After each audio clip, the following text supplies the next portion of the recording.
Welcome back, everybody. Happy to inform you that I'm recording this again. I recorded about an hour's worth of material the other day, and that for some reason, when I edited it, I got it all edited. I had 4 episodes to put up for you, and it crashed and it didn't work, and the audio was all screwed up, and so you missed some of the stuff. When we originally started last time, we were working on this percussion. Well, all this percussion is done now. I think last time we were here, I had some orchestra kicks in there, and I was working on some snares and whatnot. I've since added some chimes and some timpani and all that jazz, and I started working on section 2, which is quite interesting. Like I said, this piece was the inspiration. I was inspired to do something for the Olympics, so the first part is very Olympic and fanfarish, kind of traditional. Excuse me, I had a burp. But anyway, the second section I kind of let get inspired by the poor loser who crashed and died. So I thought this gave a kind of an eerie overtone or undertone. So this is his section, and with that, there was some concern and some confusion and whatnot. So out of that it grows, and it just gets a little wily. And now we're getting out of that section when they're rebuilding and putting up all the stuff, and now we're going to get to the part where everybody is section 3 will be where everybody is fighting and competing for medals, so it'll be kind of like a epic sort of thing. And then we'll recap and finish the Olympics with our fanfare from the beginning with a little ending. So what I'm working on now is we've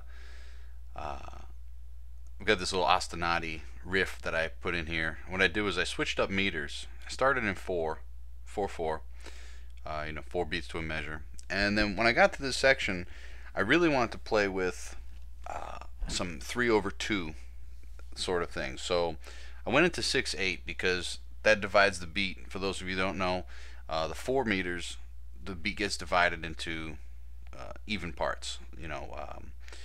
Whether 2, 4, 8, 16, so on.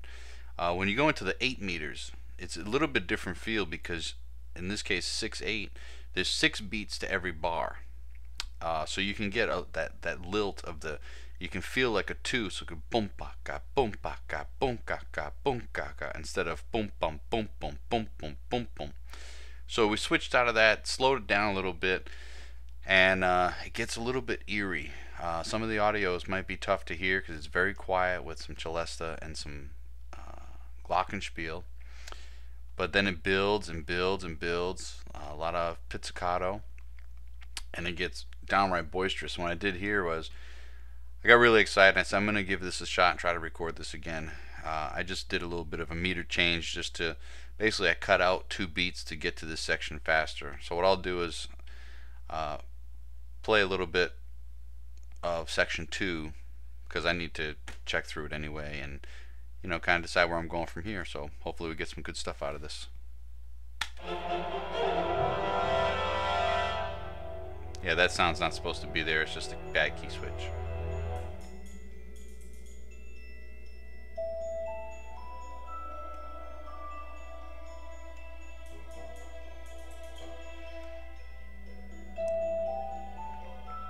This is bassoon part here. That's kind of foreshadowing what's going to happen here. So it's progressively getting louder, but I'm going to make it a little bit louder to make it stand out. Obviously it has to be mixed yet, but here we go.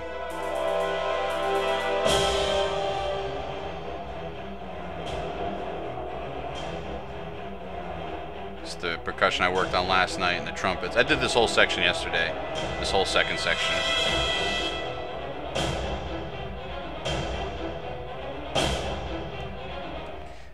Okay, that's where it ends right now.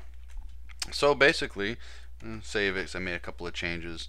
We're at that point where I'm going to move into the next group, and it's going to be more or less of a it's going to be kind of a, like I said, I want to think of it like a battle scene. So I got to have some traditional marching type percussion in that, and just kind of more, I mean, this is kind of eerie angry. It's a bridge from the eeriness to the anger. It's not supposed to be anger, but it's the emotion I'm trying to.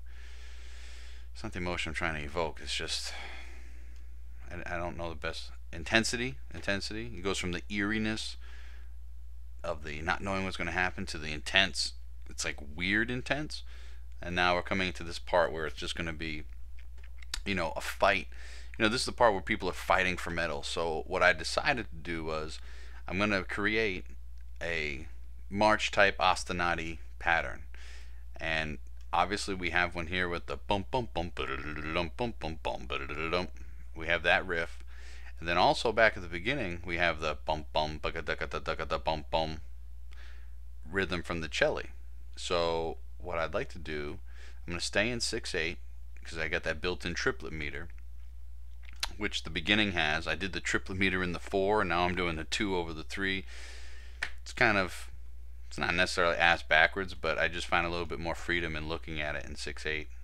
Let's see if I can show you what it looks like. Bump bip bump bip bim bim. That would look really weird in 4. There'd be triplet, and then it'd be another triplet, but with 16ths in it. This is just for a player looking at that. This is perfect sense right here, as opposed to writing a whole section in 4 and putting all triplets in it. It's just stupid. But you can do whatever you want.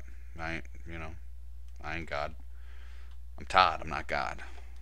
Alright, so let me get back on track and actually do something for you, because I've been talking a lot, but I'd like to bring you up to speed what I'm doing.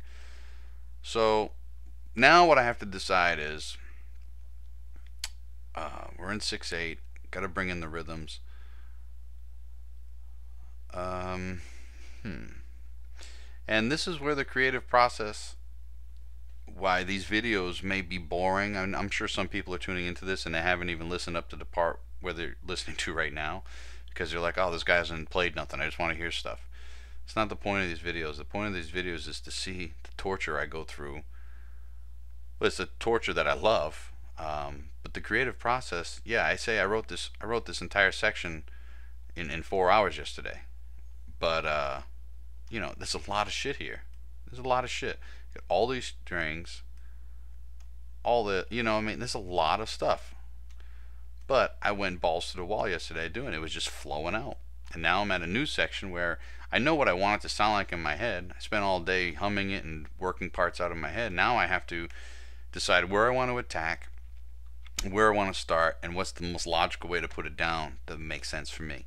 Like I was telling you before, I do percussion last usually because it's the easiest thing for me to leave out. I don't need it to base everything on. If I was doing a real, although in this section I might do the percussion first, but I find that percussion, it's a feel thing, but that's just me. So let's see here. I should shut up. And that's why I play things a lot, because the more I listen to it, then I can hear where it's going. Because you have to, I say I hear things in my head, and I do, but there is a lot of trial and error in here. And sometimes you hear it one way in your head, and you notate it, and it's the way you want, and then you just hear it going somewhere different, or you have to work out the transitions. The transitions, it's not. It's why it's an art, not a science. I'm using science to do it, but I write from the heart. I don't write from the brain.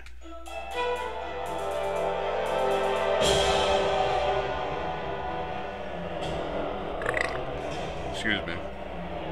It's Friday, having a Miller Lite.